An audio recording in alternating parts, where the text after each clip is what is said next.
E é muito importante dizer o que é o mercado de câmbio brasileiro. Na verdade, o mercado de câmbio é aquele mercado através do qual o país consegue extrapolar a sua economia, isso que gera riqueza. Quando o país ele cresce internamente, ele não tem espaço para poder se desenvolver. Então chega um ponto em que ele necessita fazer negociação com outros países. Apenas para exemplificar rapidamente para vocês, eu digo o seguinte: imagine o caso do casal que tem um carro e a mulher chega e fala assim: olha, eu vendi o carro hoje por 50 mil reais e o carro vale 20.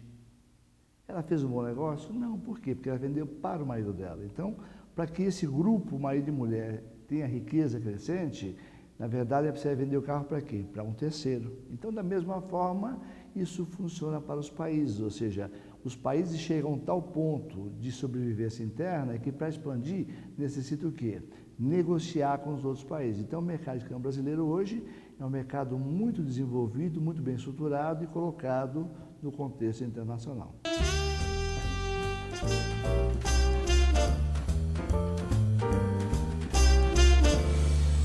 O mercado de câmbio brasileiro tem uma estrutura muito própria, específica ao nosso modelo, como em tudo que o Brasil faz. Na verdade, o Brasil durante muitos anos teve a taxa de câmbio controlada, ou seja, o Bacen, que é o Banco Central do Brasil, ele controlava as taxas e determinava a chamada banda cambial. Então, isso gerava alguma coisa esquisita no mercado, primeiro, porque permitia a existência de um mercado paralelo no qual se negociava o famoso câmbio negro, e, por outro lado, não permitia às empresas projetarem os seus ganhos. Mas desde o final do século passado, em 98, 99, o Brasil passou a trabalhar com as taxas livres, ou seja, hoje o mercado brasileiro é um mercado que tem suas taxas de câmbio, compra e venda, para todas as moedas, inclusive o dólar, fixadas pela lei da oferta e procura, ou seja, o mercado não sofre interferências do governo na fixação de preços.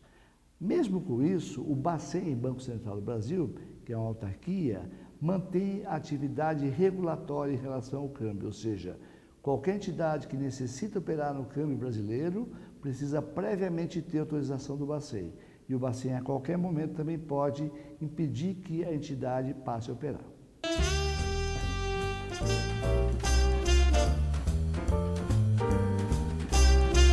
Esse é um ponto muito delicado na relação do mercado de câmbio. A empresa esquece que, primeiro, ela tem que crescer no seu país, tem que ter um produto bem aceito, tem que ter um mercado conquistado. E normalmente chega a um ponto, o que leva uma empresa a partir para outros países. Normalmente seria, vamos dizer, quando há escassez de crescimento no próprio país ou quando existem oportunidades no exterior. Mas para isso há necessidade de toda uma preparação, porque pense o seguinte: nós no nosso país, quando vamos partir de São Paulo ou Santa Catarina para um outro estado, nós não estamos enfrentando barreiras culturais, barreiras de língua, barreiras de costumes. Quando partimos para outros países, que é necessário, o primeiro ponto da empresa é avaliar o quê? O mercado para o qual ela vai partir. Quanto mais próximo do nosso país, melhor pela questão de logística. O custo é mais barato. Mas, independente disso, tem que ser analisadas o quê? Quais são as barreiras de língua, de costumes culturais, ou seja, barreiras que podem levar ao prejuízo ou a maus resultados. Então, isso é o mais importante, é a preparação. E outra coisa importante para finalizar o assunto: no mercado internacional, quando você conquista um cliente, você tem o quê? Toda uma tradição com ele. Para perder é muito rápido, para reconquistar é uma coisa perigosa. Isso foge muito do hábito das empresas brasileiras que não contam com o quê? O preparo na conquista e manutenção do cliente. Resumindo, para se trabalhar fora é necessário planejamento, é necessário logística e conhecimento para não entrar com o negócio com prejuízo.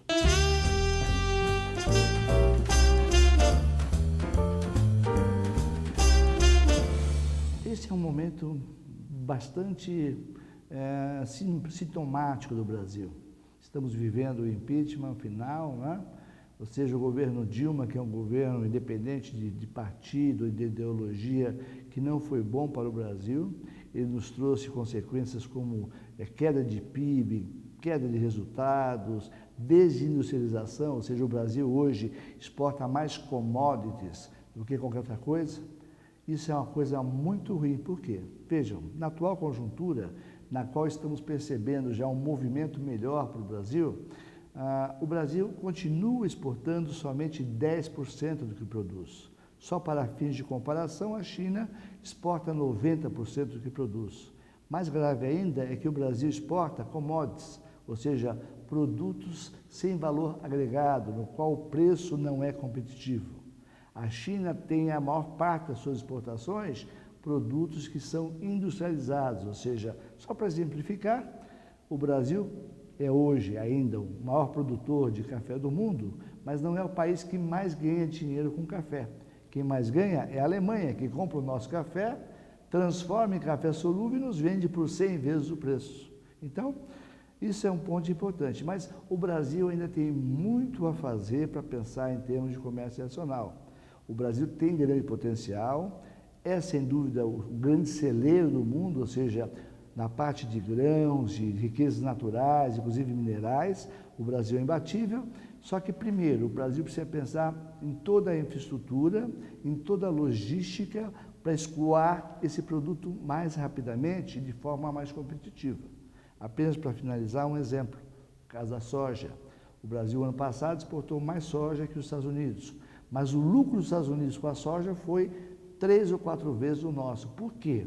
Porque lá eles têm toda uma estrutura para escoamento, quando no Brasil o polo da soja, que é Mato Grosso, Goiás, é escoado através de via rodoviária, ou seja, extremamente caro, extremamente impossível de haver um escoamento rápido. Então, o Brasil pode crescer? Pode. Tem potencial? Tem.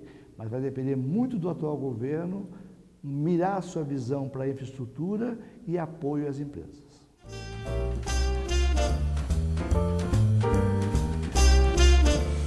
Sustentare Escola de Negócios.